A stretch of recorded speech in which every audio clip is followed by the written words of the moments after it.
अगर आप समय पर अपनी गलतियों को स्वीकार नहीं करते तो आप एक और गलती कर बैठते हैं।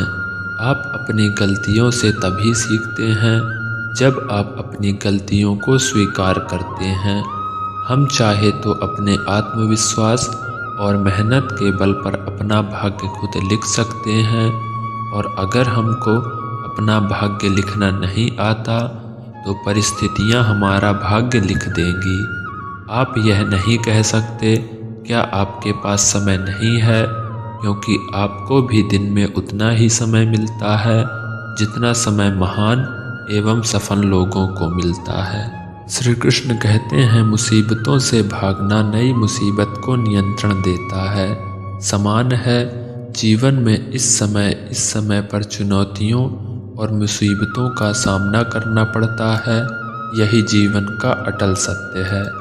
एक साथ समुद्र में नाविक कभी भी कुशल नहीं बन पाता। विश्वास में वह शक्ति है जिससे उजड़ी हुई दुनिया में प्रकाश लाया जा सकता है। विश्वास पत्थर को भी भगवान बना देता है, और आप विश्वास भगवान से बनाए इंसान को पत्थर दिल बना सकता है। जीवन में कठिनाइयाँ हमें बर्बाद करने नहीं आती, बल्कि यह हमारी छुपी हुई सामर्थ्य और शक्ति को यह बाहर निकालने में हमारी मदद करती है। कठिनाइयों को यह जान लेने दो कि आप उससे भी ज़्यादा कठिन हो।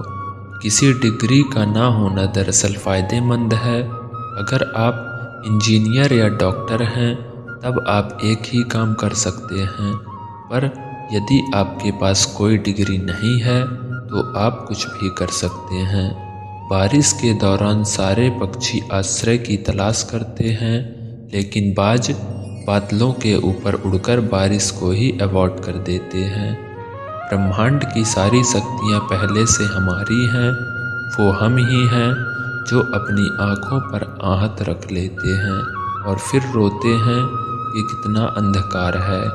अगर आप उन पदों एवं परिस्थितियों की वजह से चिंतित हो जाते हैं जो आपके नियंत्रण में नहीं है, तो इसका परिणाम समय की बर्बादी और भविष्य का पछतावा है।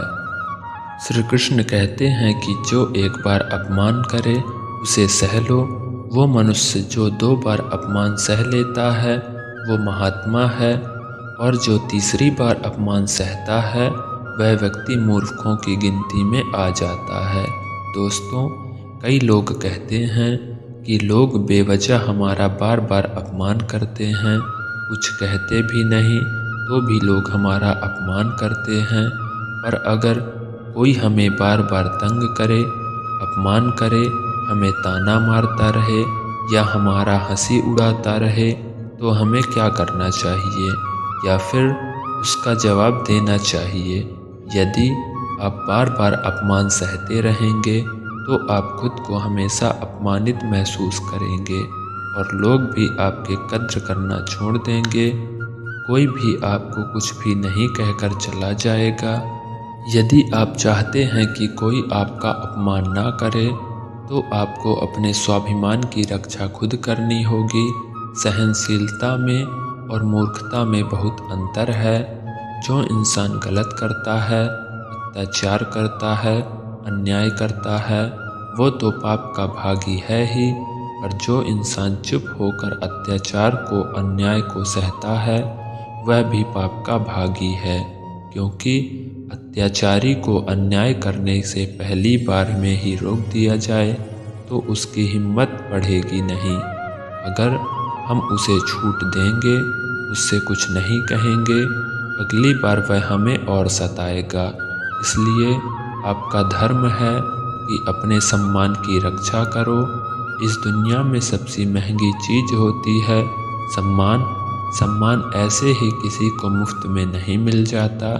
इसको अपने चरित्र से, अपने अच्छे गुण से, स्वभाव से कमाया जाता है। यदि आपके सम्मान पर, स्वाभिमान पर चोट आए तो आपको उसकी रक्षा करनी चाहिए। यदि आप चाहते हैं कोई भी आपका अपमान ना कर सके, कोई भी आपके सम्मान को, स्वाभिमान को चोट ना पहुंचाए, तो 3 बातें आप हमेशा याद रखना। पहली बात, कुछ लोग कहते हैं हमें कोई कुछ बोल जाता है, हम तो चुप रह के सह लेते हैं। क्या करें, कैसे जवाब दें? तो अपनी इस आदत को बदलिए। कई लोग जो सहते रहते हैं और जब उनकी सहन शक्ति खत्म हो जाती है तो एकदम बम की तरह फट जाते हैं। इससे उनके रिश्ते भी टूट जाते हैं और वह खुद भी पछताते हैं। हम जवाब देते हैं तो झगड़े हो जाते हैं, हम जवाब देते हैं तो हम बुरे बन जाते हैं। इसका कारण यह है, क्या आपको बात करना नहीं आता? किसी की बातों का जवाब देने का मतलब यह नहीं कि हमें झगड़ा करना है या हमें क्रोध करना है। अगर कोई आपसे ऐसे शब्द कहता है जो अनुचित है तो सहज भाव में आपको उनका उत्तर देना चाहिए। किसी की बातों पर उत्तर देना झगड़ा करना नहीं होता, क्रोध करना नहीं होता। आपको सीखना है बिना क्रोध किए लोगों की बातों का कैसे उत्तर दे सकते हैं। कई लोग कहते हैं हम बात करते हैं तो झगड़ा हो जाता है। कई लोग कहते हैं हमें एक जवाब देते हैं तो सामने वाला हमें दूसरा जवाब देता है, जिससे हम चुप हो जाते हैं। हम क्या करें, हम बात नहीं कर पाते। जब तक आप बात नहीं करेंगे तब तक आप बात करना नहीं सीख पाएंगे। ऐसे तो आपको हर कोई चुप करा के चला जाएगा। जितना आप बात करेंगे उतना लोगों की बातों का बेहतर जवाब दे पाएंगे। आप बात ही नहीं करेंगे, आप उत्तर ही नहीं देंगे तो कैसे आपकी बुद्धि का, आपकी वाणी का विकास होगा। एक व्यक्ति तैर नहीं सकता। जब वह पहले दिन तैरने गया, पुल में उतरा तो उसे तैरना तो नहीं आता था, तो वो डूबने लगा। उसका दोस्त पास खड़ा था। वह व्यक्ति हाथ पैर चलाने लगा और वो डूबता जा रहा था। फिर उसके दोस्त ने देखा कि यह डूब जाएगा, फिर उसको बचाकर बाहर ले आया। वह व्यक्ति पानी से इतना डर गया, उसने कहा मैं पानी में अब तभी जाऊंगा जब मुझे तैरना आ जाएगा। क्या ऐसा संभव है? क्या कोई व्यक्ति पानी में उतरे बगैर तैरना सीख सकता है? ठीक उसी प्रकार जब आप लोगों की बातों का उत्तर नहीं देंगे, जवाब नहीं देंगे, तो आपको बात करना कैसे आएगा? आप ऐसे चुप करके सहते जाएंगे तो कैसे बात कर पाएंगे? याद रखना, एक बात, अगर आप हर किसी के बातों को ऐसे चुप करके सहते रहोगे तो आप जिंदगी भर अपमानित होते रहेंगे। प्रेम भाव में सहज भाव से लोगों की बातों का उत्तर देना सीखिए। बिना क्रोध में आए, यही तो कला है। लोगों को उत्तर देना नहीं आता, क्रोध करना होता है, झगड़ा करना आता है।